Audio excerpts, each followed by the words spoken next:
कोई भी औरत किसी गैर पुरुष से संबंध क्यों बनाती है? इसके पीछे कई कारण हो सकते हैं।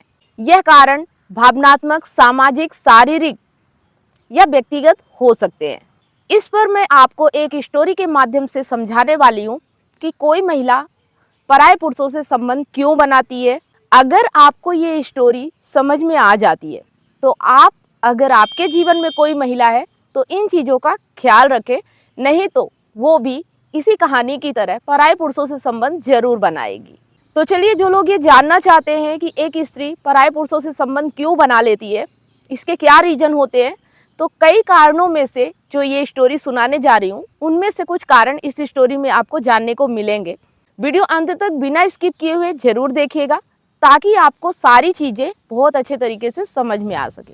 ये एक स्टोरी है लेकिन ये किसी का जीवन है और इस स्टोरी के माध्यम से आप समझ पाएंगे कि कोई भी महिला किसी पराये पुरुष के पास क्यों जाती है, क्या ऐसी उसकी मजबूरी होती है, क्या ऐसे कारण होते हैं। तो चलिए शुरू करते हैं। नीतू एक सजीव और खुशमिजाज औरत होती है। उसके शादी के 5 साल हो चुके हैं और उसके 2 बच्चे भी हैं। उसका पति राहुल बहुत ही मेहनती और ईमानदार, इज्जतदार है। साथ ही वह जिम्मेदार व्यक्ति था, सब कुछ करता था, लेकिन समय कम होने के कारण वह नीतू को ज्यादा समय नहीं दे पाता था जिसकी उसे जरूरत थी। नीतू की मुलाकात आरब से उसके एक कॉलेज के पुराने दोस्त की शादी में हुई। आरब एक हंसमुख और चार्मिंग व्यक्ति था जो नीतू की तरह ही पूरी तरह से जीवन को जीने में बिलीव करता था। वह नीतू के प्रति बहुत ही स्नेहिल और ध्यान देने वाला था और उसकी हर एक बात को गंभीरता से सुनता था। यहाँ पे ध्यान देने की बात है, समय की कमी, अपनी पत्नी की बातों को गंभीरता से ना सुनना। ऐसी बहुत सारी चीज़ें होती है पति पत्नी के बीच जिन्हें हमें बहुत ही ज़्यादा ध्यान देने की ज़रूरत है, जो कि आपको इस स्टोरी में जानने को मिलेगा। धीरे धीरे नीतू और आरब के बीच बातचीत बढ़ने लगती है। वे एक दूसरे से अपने जीवन के हर पहलू को साझा करने लगते हैं। नीतू को आरब के साथ बातचीत करने में बहुत ज़्यादा सुकून मिलने लगा, जो उसे उसके पति राहुल के साथ नहीं मिल रहा था। एक दिन नीतू ने अपने मन की उलझनों को सुलझाने के लिए आरब से मिलने का फैसला किया। वे दोनों एक कॉफी शॉप में मिले और एक दूसरे से घंटों बातें की। नीतू ने अपनी शादी, अपने बच्चों और राहुल के साथ अपने रिश्ते के बारे में बातें की। आरब ने उसे समझने और सहारा देने की पूरी कोशिश की। इस मुलाकात के बाद नीतू और आरब की दोस्ती और गहरी हो गई। एक दिन नीतू ने महसूस किया कि वो आरब के साथ एक विशेष जुड़ाव महसूस करती है, जो उसने पहले कभी महसूस नहीं किया था। वह जानती थी कि यह सब गलत है, लेकिन वह इस नए एहसास को नजरअंदाज नहीं कर पाई। उसने अपने दिल की बात आरब से साझा की और दोनों ने तय किया कि वे अपने रिश्ते को और आगे बढ़ाएंगे। नीतू और आरब के बीच का यह रिश्ता नीतू को एक नई ऊर्जा और खुशी दे रहा था। वह यह जानती थी कि यह सही नहीं है, लेकिन वह इस नए एहसास और जुड़ाव को खोना नहीं चाहती थी। कहानी को यहीं पे विराम देते हैं और ये चीज़ें समझने की है, जब भी कोई स्त्री किसी पराये पुरुष से मिलती है तो उसके जीवन में ये घटनाएं होती है। वह धीरे धीरे अपने पति की तुलना उस पराये पुरुष से करने लगती है और कहीं ना कहीं उसे ये लगता है कि पराया पुरुष उसे ज़्यादा अच्छे से समझ रहा है, उसे ज़्यादा प्यार कर रहा है, उसके साथ उसे ज़्यादा रोमांटिक चीज़ें लगने लगती हैं। पति के साथ इसलिए वो चीज़ें महसूस नहीं कर पाती क्योंकि पति काम में व्यस्त रहता है, पति जिम्मेदारियों से घिरा होता है और पति ये भूल जाते हैं कि पत्नी को सिर्फ पैसा ही नहीं चाहिए, उन्हें समय भी चाहिए, उन्हें प्यार भी चाहिए, उन्हें केयर भी चाहिए, उन्हें वो फीलिंग भी चाहिए जो हर एक औरत, हर एक मर्द चाहता है एक दूसरे से बात करते वक्त। तो ये चीज़ें कहीं ना कहीं शादीशुदा रिश्ते में कम पड़ने लगती हैं। कहीं ना कहीं ये चीज़ें लोग भूल जाते हैं अपने रिश्ते को निभाते निभाते, अपनी ज़िंदगी को चलाते चलाते, और यही चीज़ें कारण बनती है एक स्त्री को पराये पुरुष तक ले जाने के लिए। तो अगर आप भी शादीशुदा है और आप काम में इतना व्यस्त है कि आपके पास बिल्कुल अपनी पत्नी के लिए टाइम नहीं है, तो थोड़ा पैसे कम कमा लीजिए, लेकिन अपनी पत्नी को टाइम जरूर दीजिए। जब आपकी पत्नी ही आपकी नहीं रहेगी, आपका परिवार ही बिखरने लगेगा, तो आप इन पैसों का क्या करेंगे? इस चीज़ का ध्यान रखें।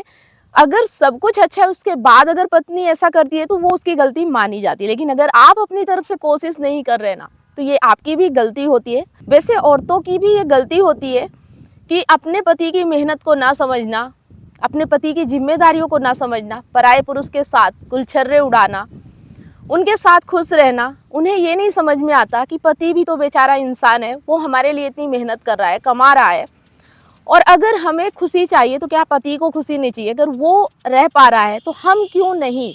मतलब पति का सिर्फ कमाना काम है और पत्नी को खुश रखना। पत्नी की कोई भागीदारी नहीं होती अपने पति के लिए कि अगर वो कमा नहीं रही है, घर पे रह रही है, तो कम से कम पति का साथ तो दे, सपोर्ट तो दे। लेकिन नहीं, अगर उसे वो चीज़ नहीं मिल रही, थोड़ी सी कुछ कमी रह गई, वो दूसरे पुरुष के पास ज़रूर चली जाएगी। तो इन चीज़ों को समझना है। हमें सिर्फ मेहनत ही मेहनत नहीं करना है, पैसे ही पैसे नहीं बनाना है, क्योंकि इसके ऊपर भी कुछ चीज़ें होती है। वो चीज़ें ज़रूरी है, उन चीज़ों को ध्यान रखें एक शादीशुदा लाइफ में। नहीं तो फिर ऐसे ही होता है जैसे इस स्टोरी में हो रहा है। पति कमाने गया है पैसे, पत्नी किसी और के साथ अपनी फीलिंग शेयर कर रही है, अय्यासियाँ कर रही है, मज़े ले रही है। उसे पता है कि वो ये सब गलत कर रही है। मतलब जब पता है कि हम गलत कर रहे हैं फिर भी हम किए जा रहे हैं, अब इसको क्या कह सकते हैं? तो कहानी का जो मकसद है ना, यही है कि हर इंसान की ज़िंदगी में कई पहलू होते हैं और हर संबंध के पीछे कई जटिलताएं होती है। किसी भी औरत का गैर पुरुष के साथ संबंध बनाना भावनात्मक, शारीरिक, मानसिक या व्यक्तिगत जरूरतें हो सकती है, जिन्हें समझना और संबोधित करना महत्वपूर्ण होता है। अगर आप नहीं समझते तो समझ लीजिए आपकी गृहस्थी उजड़ने में टाइम नहीं लगेगी। फिर शादीशुदा होने का कोई मतलब ही नहीं है। कोई कहीं और जा रहा है, कोई कहीं और जा रहा है, फिर दो लोग साथ क्यों रह रहे हैं? बहुत जटिल समस्या है, इसे समझने की ज़रूरत है। अगर आपको समझ में आ गया है तो कमेंट करके ज़रूर बताएं। अगर आपके साथ ऐसी कोई स्टोरी है या कुछ ऐसा हुआ है तो वो भी हमें कमेंट करके ज़रूर शेयर करें। हम उसे भी अपने वीडियो में ज़रूर दिखाएंगे ताकि उससे लोगों को समझ आ सके, सीख मिल सके। वीडियो अच्छा लगा तो लाइक करें और ज़्यादा से ज़्यादा इसे अपने दोस्तों और ज़रूरतमंद लोगों के साथ शेयर करें। मिलते हैं नेक्स्ट वीडियो के साथ, शायद एक नई स्टोरी के साथ।